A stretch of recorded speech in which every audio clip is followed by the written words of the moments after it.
Diamond Star Trivia number 1! Okay. Alam nyo bang higit na 50 taon nang namamayagpag si Binibining Maricel Soriano sa show business?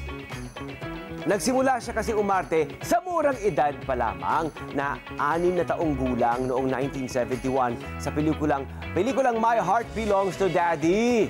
Napanood ko yan. Oo, My Heart Belongs to Daddy. Nakakatuwa siya, tapos may hawak pa siyang doll. Talagang baby pa si Miss Maria noon. 6 years old lamang siya nang kanyang ginawa ang kanyang pelikulang ito. Kasama rin si Tirso Cruz III at syempre nooy kapwa niyang child actress na si Snooki Serna. Dinala si Miss Maricel ng kanyang lola sa Sampaguita Pictures para mag-audition. At syempre, napawaw niya ang mga taga-roon dahil sa galing niya sa pagsayaw, sa pag-awit at sa pag-arte. At hanggang ngayon, nagniningning pa rin ang ating Diamond Star na kilala sa kanyang versatility at matinding acting ability. Diba? Diamond Star Trivia number 2!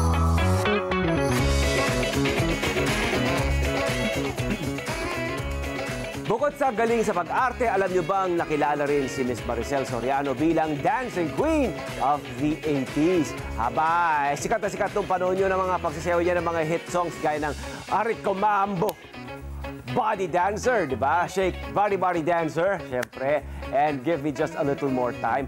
At kung ano-ano pa, marami pa, napakarami actually, yung talagang iconic. Diba, yung mga sikat na mga awitin o sayaw noon sa Amerika, kapag dinala na sa Pilipinas, ang unang-una talaga makikita mo talaga na susubok at magpapakita at magtuturo ng dance step na yun ay walang iba kundi si Diamond Star, Miss Maricel Soriano. At ito nga ay at makikita mo sinasayaw niya rin ito sa pelikula, sa kanyang mga TV shows at kung saan-saan pa. Talaga namang iconic. Naging recording artist din si Miss Maricel. Ang dalawa niyang kanta ay ang theme song ng pelikulang Oh My Mama at ang gold record hit na pinamagatang ngayon at habang panahon. Sa katunayan, sold out ang concert niyang Hello, Hello Maricel sa Araneta Coliseum noong 1987 na pinanood pa ng tita ko. O ba, pinilahan talaga. Oh, grabe! Grabe hanggang labas. Hanggang labas sa Araneta Center ang mga tao, punong-puno. Ayan ha. Diamond Star Trivia number 3! Okay. Noong 1990s, binansagan namang drama anthology queen si Miss Maricel. Ito'y dahil sa matagumpay niyang weekly top-rating drama show noon na Maricel. Sa panahong iyon, si Miss Maricel ang tinaguriang #1 star ng isang network nga. Pero bukod sa pag-arte sa harap ng kamera, naging successful din si Miss Maricel sa likod nito. Sa tulong ng kanyang kapatid at ng dati niyang manager, nagtayo si Miss Maricel ng sariling production house na nag-produce ng kanyang palabas. Ang drama show na ito ay tumagal ng 1 dekada at nagtamo ng samut-saring mga award. Diba? Naging rin siya, producer. Oo. Diamond Star Trivia number 4!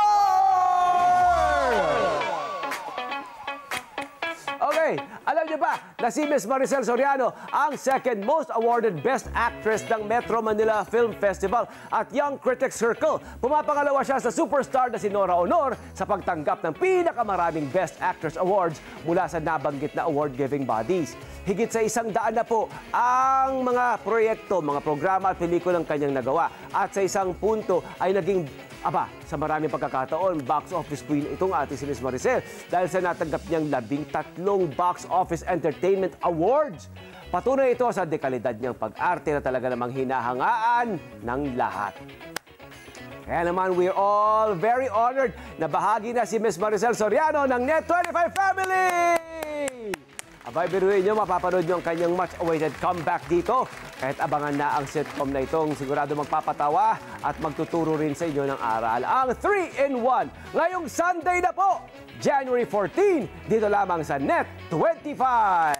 Ayan, abangan nyo kasi sa mga darating na araw, nako, darating ang cast ng 3-in-1 kasama ni Diamond Star dito sa Net25, dito sa LTE hanggang sa kada umaga, nako po, sigurado mag-enjoy kayo, matutuwa kayo sa kanilang pagdating. At syempre, sa darating na mga araw ang May Forever ni na Alessandra De Rossi at Empoy Marquez.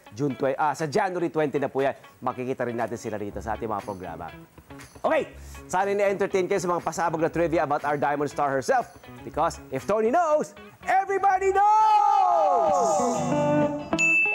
Hello po mga Kanet 25! Si Kuya Tony Pet po ito mula sa Love, Tony Pet and Everything. For more Love, Tony Pet and Everything updates, just click on our subscribe button and follow us on our Net25 social media pages at Net25 TV and at Net25 Entertainment Facebook. Magkita-kita po tayo!